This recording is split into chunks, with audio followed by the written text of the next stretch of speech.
3, 2, 1.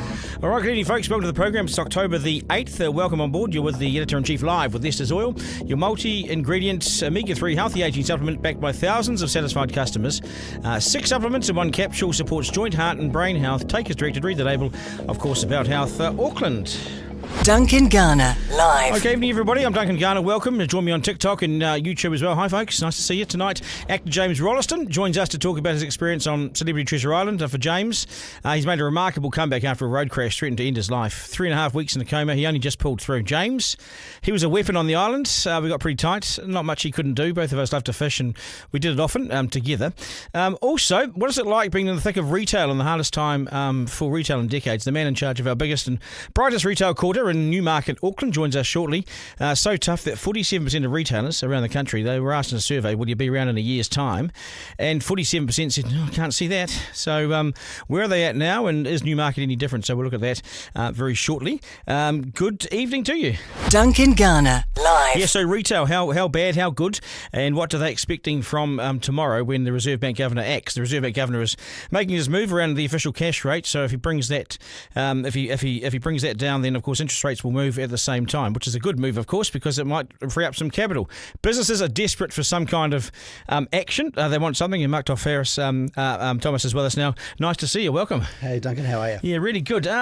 Man, God, you guys have had a tough winter, right? How tough has it been? It's been the winter of our discontent, it's fair to say. And, you know, I do think, though, we've hit the bottom and we are starting to come back up again. Yes. And things like if Mr. Orr tomorrow can see it within himself to give us 50 basis points reduction, that will go a hell of a long way to give us a bit of an injection of confidence we desperately need.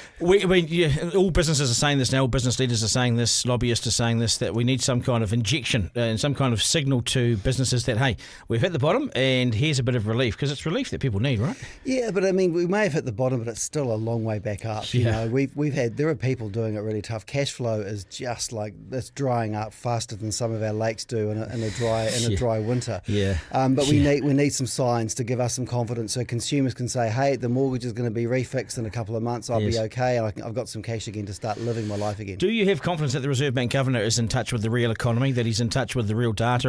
My understanding is that data may be a bit lagging.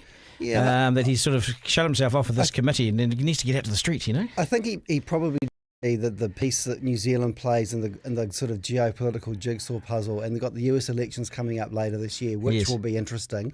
And if he doesn't do something now quite drastically, and then we've got to get one more after this before the end of the year, before the summer break, so he hasn't got many chances left before the end of the year. No, and you have to take your chances too, because this is the big one. Tomorrow, of course, there's another couple, I think, and then there's obviously next year. The Kiwi Bank have said that he needs to cut every time that he goes into these meetings now. Every time there's an option to do it, he needs to do it.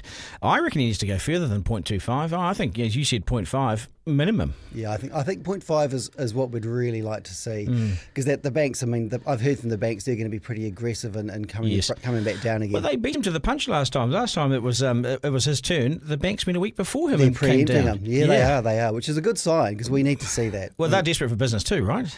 They're in it for the money. Yeah, exactly. So how's retail been? I mean, you guys oversee, and you've got a fantastic setup in Newmarket. It's top class. Have people put their wallets away over winter? How did it look? Yeah, well, at a macro level, okay, and I can only see the macro data. Sort of, we've been down around 10% month on month for the last sort of 5 or 6 months, with some 12%, some 10%, and that's consistent with a lot of our sort of main competitors that we measure ourselves against.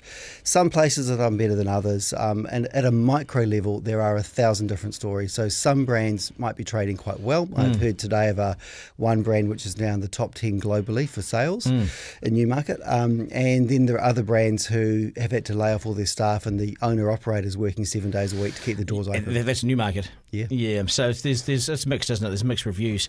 But you saw it. Have you seen it bounce back in any way? I'd say I don't want to say it's a dead cat bounce, but it's a bit of like it's a cat with some serious issues, right? If it's run away from home. It's a stray. But no, I think we're coming back. We are. But it's not. It's going to be, we've got Christmas coming up, Black Friday's coming up, spring, the weather's getting better, people are feeling better.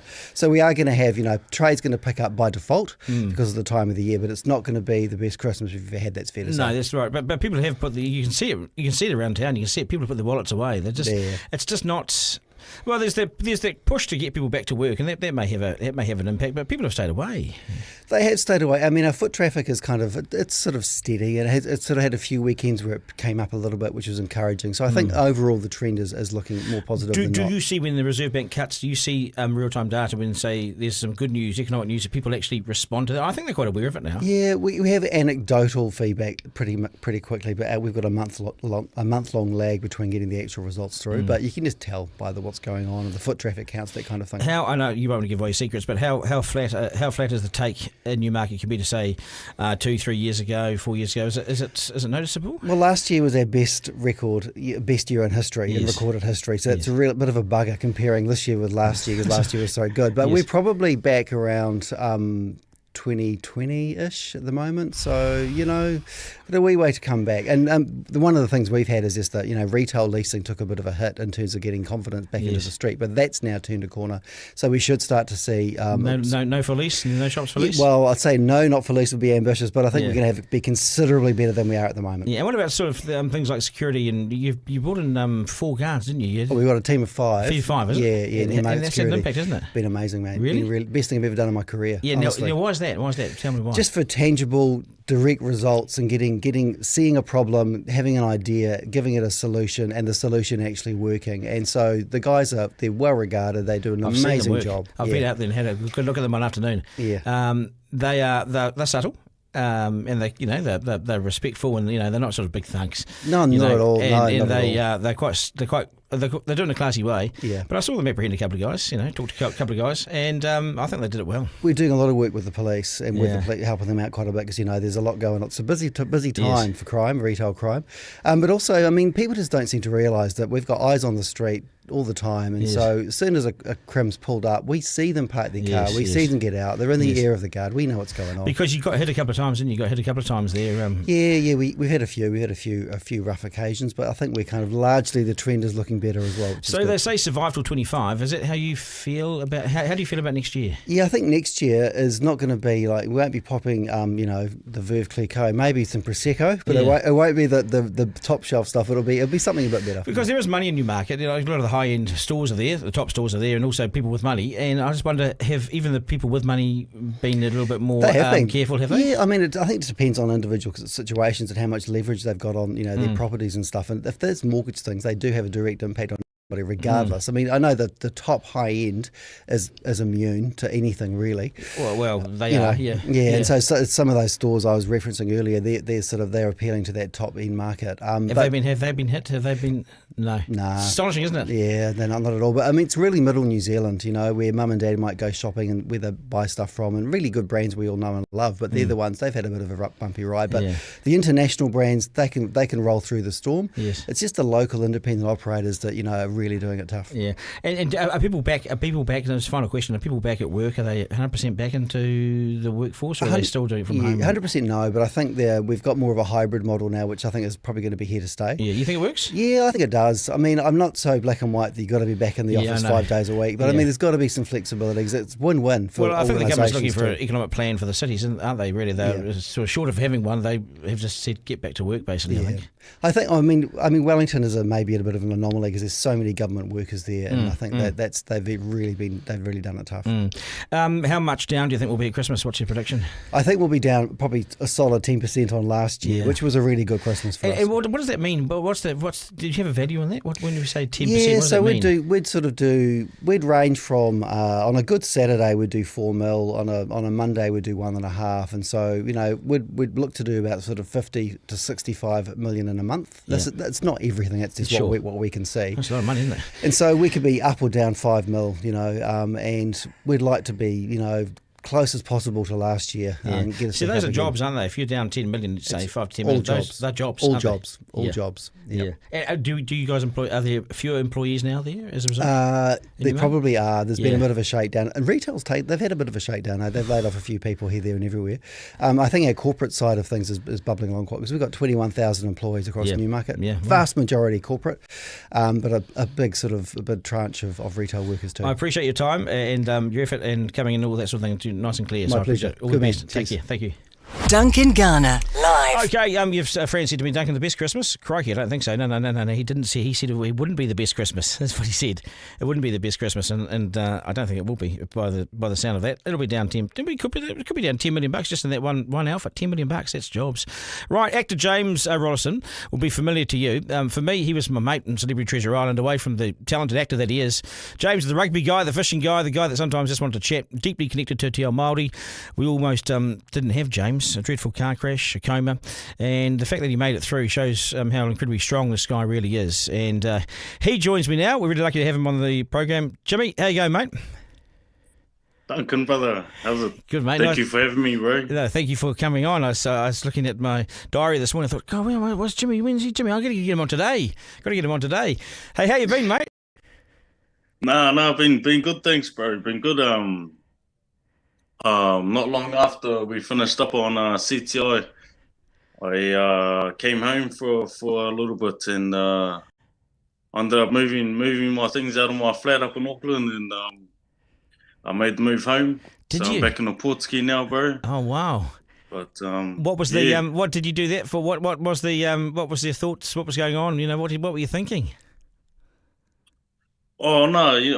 Well, it was just time away on the island. You know, it was just. I felt like it was just something I needed. It was it was just good. And I came home for just for a week or something, just get out of Auckland. And I ended up extending my stay, and I just decided I'm gonna make the move back home and just do it back here. You know, I'm not surprised. Bit, I'm not surprised, mate, because we talked. You and I had good chats, and I regarded you as one of my close mates on the island. You know, I thought you're a special guy, and you're a deep guy, and shit, we almost didn't have you after what I heard last night from Waitangi on the program. My God, I was so close to losing you. So you're a national treasure, mate. So I'm glad you're here. I'm not surprised you went back because you talked about you talked about living with your nan. You know, being brought up by your nan, and you were talking about a few things about home. I could see you being drawn to home on the island.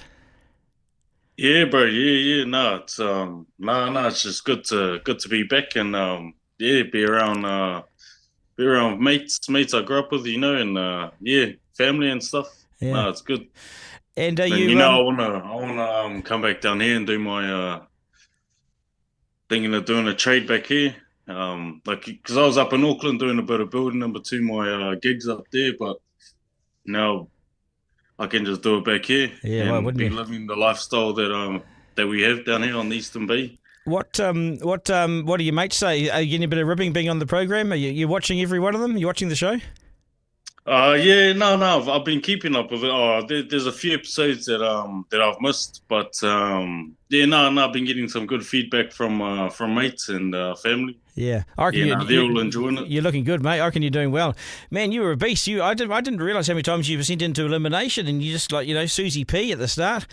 Whew, you saw the back of her. That was cruel, wasn't it? I was up on the chopping block a couple times there. But I managed to pull through. Yeah. Hey, how was our fishing? What was it? How was our fishing? We were all right, in the end? We caught a few fish? Oh, yeah. No. We definitely got a feed or two. Yeah, you loved it, it was good. It was good, and those eels that I got that night, it came in handy for you guys, eh? Didn't you use that for a Yeah, you got a good snapper, didn't you? So the eel that you got, I took the head off and a bit of other stuff, and I put it on the hook across the way, and I got the big snapper across at the Yahi camp. So thank you for that, brother. Yeah, and then next thing, there's a big risotto or something going on there. Yeah. Nice feed. Yeah. Hey, are you finding it strange watching it all? Because there's all sorts of games and antics being played that we weren't aware of course, because you're only living in the moment. Then you suddenly see, what, Bubba's telling Cully that I'm not loyal to him. Is it a surprise? Is it a surprise watching it? Yeah, no, there's a few things that have been getting me, but like I said, there's quite a bit that I need to catch up on. Yeah. The episodes, but no, it's good to. I enjoy looking back at it, and it's funny. It's funny seeing the little alliances that was going on. All the little chats that were happening in the background. What do you reckon it did for you? What do you reckon the program? Being on there, at the time. What do you think it did for you? Oh, no, it was just it was a massive breath of fresh air for me. Being out there and just connecting with everyone that was a part of it. Making all those relationships. We made some close friendships on that show, and memories that that are gonna be there for good. Yeah, you can't help but get close to people, when you're living in those close quarters, and for sure, and doing those things that we're doing together. Not only those are experiences that bring bonds and friendships tighter. Yeah, all of that. No, totally, mate. Hey, last night on the program, Wairangi was talking about going to see you when you were in a coma. Now, how long were you in a coma for? With your car accident, was it 3 weeks? Was it? Yeah, I think it was somewhere like 3.5 weeks. But I think the final week of my coma, I was coming in and out, drifting in and out of it. And so I started coming to. Yeah, and because what you talked last night, there was a moment there where they may have turned off the life support or something. That blew me away last night. I hadn't, I know we spoke about it a little bit on the island, but I hadn't realised, that it got what happened there. Well, how that was serious, eh? Yeah, no, it was quite full on. I had stayed in my coma for longer than they thought, and then my brain wasn't showing any signs of improvement, and it started coming close to the 4th week, and and it was they're coming close to making that decision, but thankfully, my family held in there strong. My grandmother, my nan, and my mum, they were just had stuck in there, and I managed. I pulled through, and I've I'm just grateful to have made a recovery like I have. Yeah, you made a wicked recovery, because on the island there wasn't much you couldn't do. To be honest, you were probably the fittest, eh? Still lucky to be able to use all of my limbs and things lucky as. Yeah, no, I thought you were pretty nifty. I thought you were like Aaron Smith, like on the island. You're fit. Whoa. Hey. That's a bit generous. But I'll take that. Hey, would you do it again? Would you go out there and do it again? Yeah, I'll do it again. I'll definitely do it again. I had a good time on that show. Yeah. Yeah, it sort of teaches you about other people, doesn't it? It teaches you how to live with other people you don't know initially. Then you come off there and you sort of got bonds for life, I reckon. Well, I certainly feel like I have with you. Well. Then again, I might have to think about it. Might have to think about, that experience with living with all those folks was, nah. Yeah, I'm the only one. I'm the only one that's been pulled apart for passing wind and things. I'm getting a whole lot of pile of angst from you guys, but that's all good. Hey, Jimmy, nice to see you, mate. Yeah, nice to see you. So you're in Old Portuguese. So next time I come through there, I'll come and see you, eh? Hey, yeah, you too, Duncan. Yeah. You too, bro. Yeah. Good to see you, man. Good to see you. Yeah. And sure, bro, if you're ever down the Eastern Bay, make sure to yell out, and we'll go out there and we'll go catch some fish. Take you out for a flounder, bro. We'll go get a few nice flounder in the Ohiwa Harbour or something. Remember on the back of those rocks? Remember those rocks in the evening? We used to go on those rocks and the waves are coming up. If one bad move, one bad step, one misstep, we would have been in the drink, mate, on those nights. Yeah. Then we'll be looking for kinners with our fishing rods. All right, Jimmy, take care, mate. Nice to catch up. Nice to see you. Look sweet, after yourself, brother. Okay, kia ora, mate. Cheers, Duncan. Yep. Have Cheers. a good one, bro. Good stuff, Jimmy. Cheers, mate. Duncan Garner, live. Honestly, the nicest guy. He's the best guy, the nicest guy, competitive guy, and he was everyone's friend on the island. I tell you, you can't beat James Rolleston. And we almost lost him as well. Incredible that they were thinking about turning off the life support. I know. Can you believe it? 3 questions from the editor-in-chief. 1. And number 1, so they got the tip off about Tom Phillips, Did they finally get him then today? You're kidding me, right? The way we're going right now is if we sent the army into the bush, they might get lost. We might have to rescue them. How much diesel sitting on the Manawanui at the bottom of the ocean? 900 tonnes of diesel sits on the sea floor off Samoa. Our people are trying to stop a disaster, and Samoa is praying it doesn't leak out. But imagine that. And number 3, the Blue Bridge is not immune to Cook Strait issues, and it's the latest ship to have a hiccup. We can't do anything right in this country. It hit the Picton Wharf. No injuries, just shouldn't happen. Should it? It shouldn't happen. We're hitting wharves. Duncan Garner, live. Yeah, okay, so nice to have your company this evening. Plenty of feedback coming in as well. And also, after this, let me promo this. We've got a big debate coming up, haven't we? A big debate, David Seymour versus an iwi leader, right? Is that right? On the principles of the treaty and all things helmet, all things Māori. This should be interesting. It'll be tense and interesting, and I think there are a few people around here gathering shortly, so I better keep moving. Now, I want to talk. This is an outrage. This is a genuine concern, and you've all cut your cloth, and you've all done all sorts of things about cost savings. Some people lost their jobs. This is a slam dunk about them and us. Them are the 10 public servants who, in the middle of a cost-cutting crisis, flew to the Bonn Climate Conference in Europe for a 9-day talk fest and to lecture the world about reducing carbon as they flew there, of course. Can you believe the sheer hypocrisy on so many fronts? For a start, why do 10 public servants need to attend a conference on climate change? Would a private company using their own money display the same looseness and largesse with their own cash? No way. They never would. They wouldn't go. Maybe one or two might, but they wouldn't go. But this is what happens when you are above the fray and don't live like the others. This is what happens when you are aloof and self-important, and quite frankly, you've lost yourself up your own backside. And this is what's happened in government. $150,000 and counting is the cost of 10 people heading to Europe via business class to then turn around and lecture us about flying less and burning less carbon. Go to hell. And what about the hypocrisy? The hypocrisy on every level is deafening. And they haven't read the room, have they? How out of touch are they? The Ministry for the Environment and Primary Industries, they had officials on the trip as well. They're at pains to point out, but the taxpayers didn't pay for the minibar, the porn movies, the chips and the Coke. They didn't touch any of that stuff. Okay? If they paid for that, it was with their own money. Okay, but a handful flew business class while others are at home losing jobs and scaling back.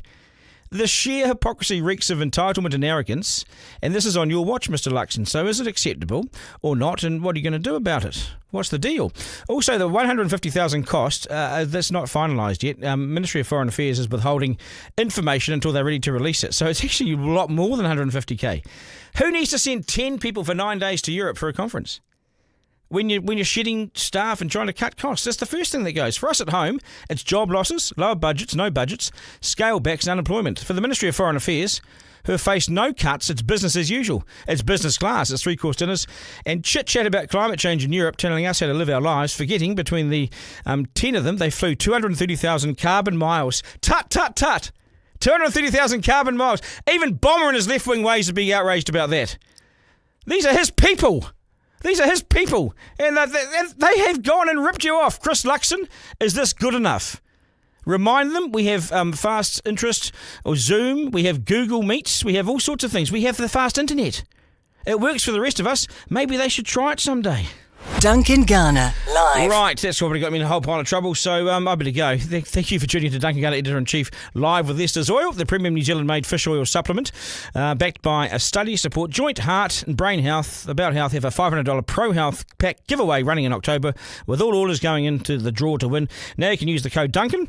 You get 10% off and an extra entry. Don't say I don't do anything for you, okay? Abouthealth.co.nz. Take as directed. Read the label.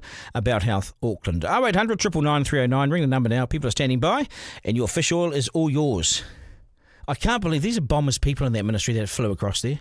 These are his left-wing comrades, and they're on the large yes, they're on the public tit while we lose jobs at home.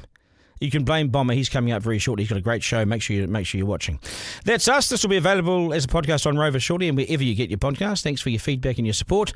I'm Duncan at rover.nz. To my team, Isaac and Forrester, thank you guys.